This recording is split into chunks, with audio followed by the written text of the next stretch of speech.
Let's take a closer look at the Wholesale Chess Basic Digital Game Timer with bonus and delay. In this video, I will demonstrate everything you need to know to program, set up, and use the clock. This clock is a very intuitive, simple clock to use. When you receive the clock, it will come in this cardboard box. I would recommend you keep the cardboard box for storage. On one side, you have these two opens. You'll just flip this tab. It's magnetized, so it shuts and stays shut. Flip it open, and we'll take the timer out of the box. Also included in the box is the user manual. I'm going to set that aside for now. We'll move the box out of the way. Let's take the clock out of its packaging. This is what it looks like. It's very simple. On the front of the clock, you have the rocker arm. This is how you switch sides during a game to start the timer on one side or the other. You have a plus and minus button. Those buttons are used to increase or decrease the value of hours, minutes, seconds, bonus time, delay time, the alarm, when you're in program mode. And then you have the play and pause button. We'll use this button to start a game, to pause a game, and to enter the programming mode, and then to switch between variables in the programming mode. On the bottom of the clock, you've got the battery case here. You've got the on-off switch, and then you just have a brief description on how to use the clock to either count up or count down.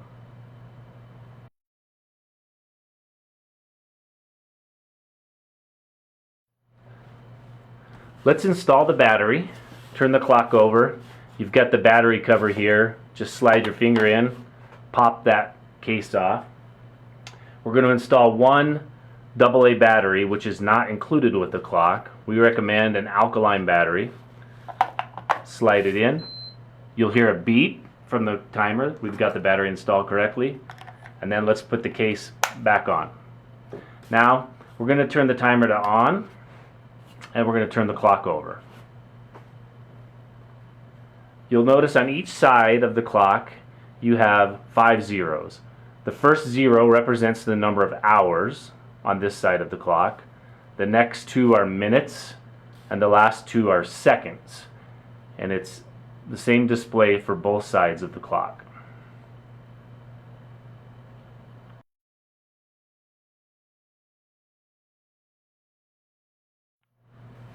When you first install the batteries, we'll notice that everything has zeros.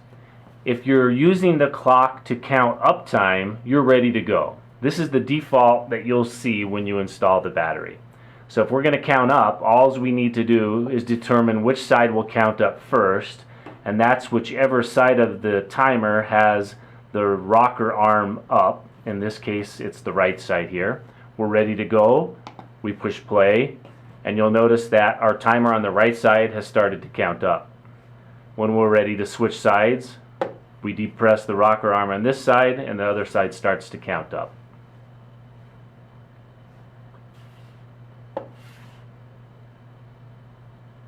At any point, if we want to pause this game, we can press the pause button. Then we return to play by pressing that same button again. Again, this side will start counting because that's the side where the rocker arm is elevated. And we'll continue through the game. To reset and start a new game, pause this game. Turn the clock over. Switch the power off. Turn it back on, and you'll notice we're back ready to go again.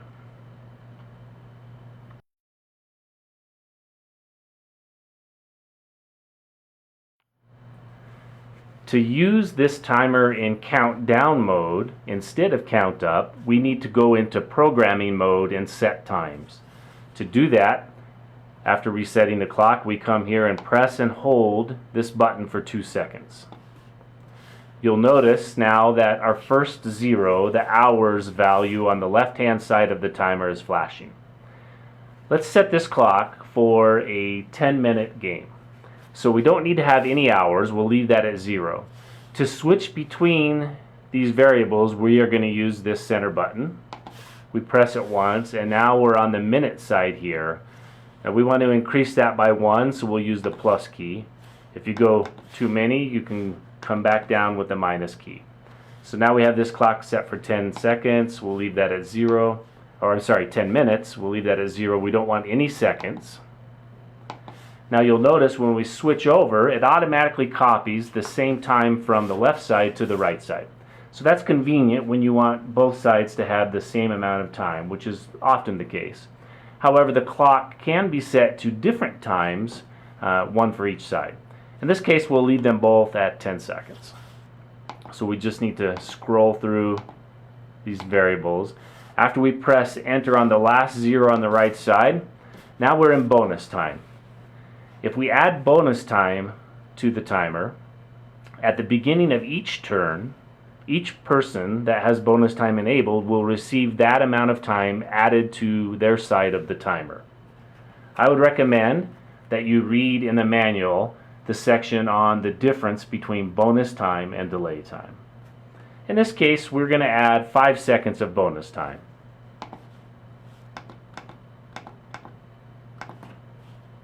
Copies that over automatically here to the right side, so we'll scroll through.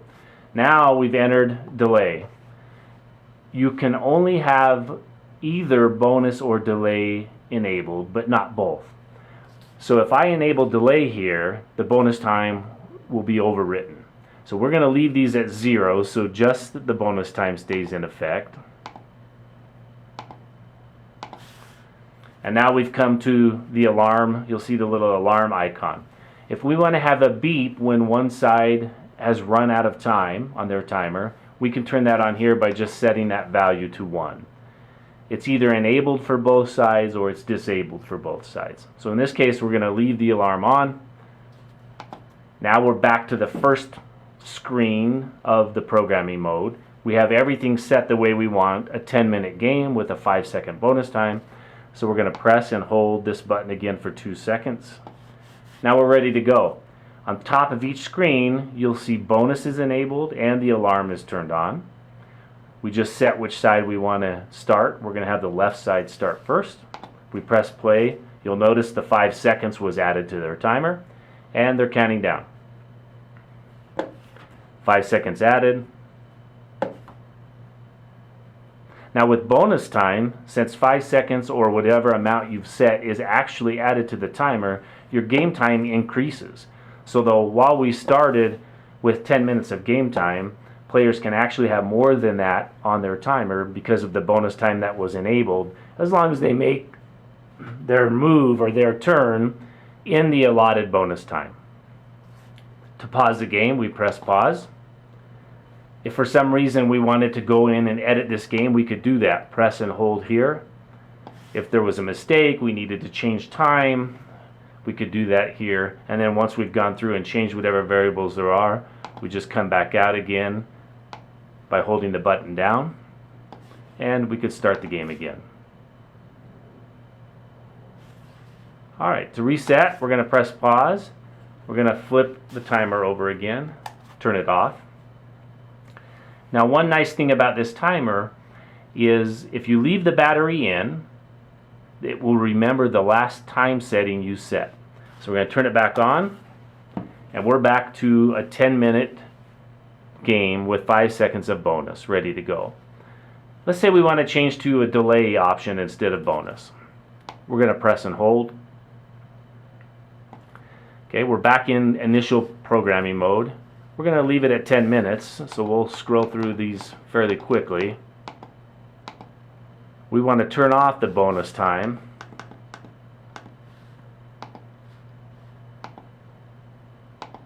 And we're going to turn delay on. We're going to add 5 seconds of delay.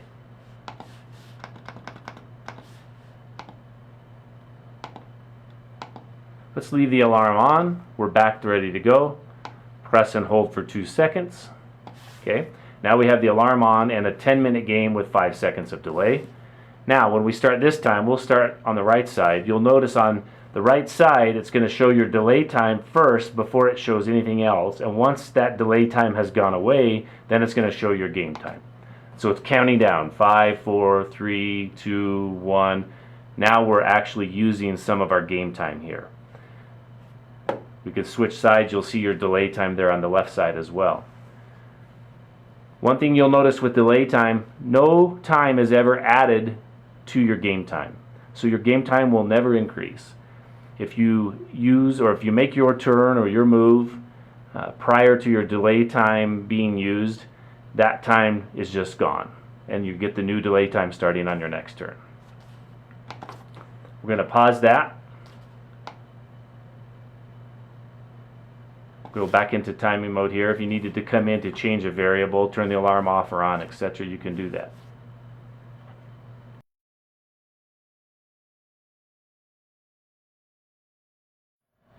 Now you know how to use your Wholesale Chess basic digital game timer with bonus and delay. We've covered how to install the battery, turn the clock on and off, use count up mode and countdown mode, as well as how to program hours, minutes, seconds, delay, bonus, and the alarm setting. One thing to keep in mind about this timer is it only supports one time control per game. If you need multiple time controls per game, we recommend you consider our Wholesale Chess Advanced Digital Chess Timer with bonus and delay, which supports up to 4 time controls per game. This timer has a 1-year warranty, which covers any manufacturer's defects. What's not included is any damage to the case by dropping the clock or smashing the clock, or any damage caused from leaking batteries.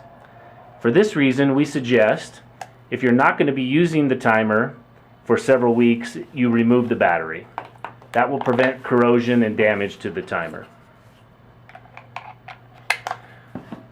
We also recommend that you keep your box. It's a great storage device. The clock can fit in there and you can store your timer there. Also, keep your user manual. It'll give you further instructions and something to refer to when you're playing. If you ever have any questions about the Wholesale Chess Digital Chess Timer or any other Wholesale Chess products, please give us a call or send us an email and we'll be happy to answer them.